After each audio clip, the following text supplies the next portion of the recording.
Hello, I'm in a 2016 GMC Acadia, and today I'm going to show you to connect your phone's Bluetooth to your vehicle interface. So first, make sure your vehicle is turned on, and then wait just a moment for everything to boot.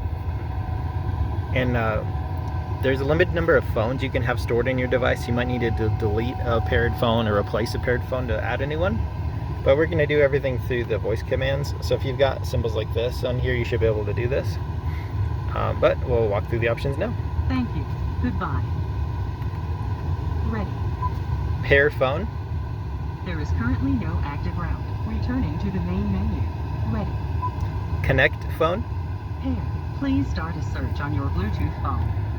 So make sure Bluetooth's on, as this is, and then often if you push and hold, this will bring you to your pairing menu. Once the search is complete, select your vehicle on your phone, and if required, enter the code 6217. Again, the code is, please confirm this code on your Bluetooth device, 491163. To confirm the code, say yes, otherwise say no. Yes. Please say the name tag you want to give this phone. Clay's phone. About to store. Clay's phone. Does that sound okay? Yes. Clay's phone. Has been successfully paired. Returning to the main menu. Ready. So really that's it. So now in your source, it probably still thinks I'm in voice commands, so it might talk. Pardon? But we're connected now. So now you should be able to listen to music, take phone calls, things like that. On newer models, you might be able to sync up maps as well. But through the source menu. Sorry, please say hands-free calling.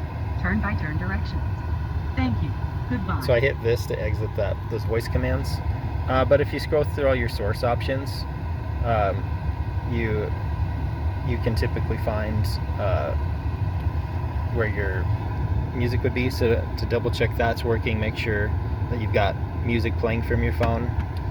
And then I don't see any on this one, but if there's like an aux button, you can try hitting the aux button. Usually they'll hide Bluetooth in those. I don't have anything playing on my phone right now, so it might not pop up. But as you scroll through your source options, you typically would see one that's for your phone as well. There's a chance this model doesn't have Bluetooth for music. It might only be for phone calls. But it appears up here, like, yeah, at the very least you can take calls and things like that. But I hope this was helpful, and I hope you have a wonderful day.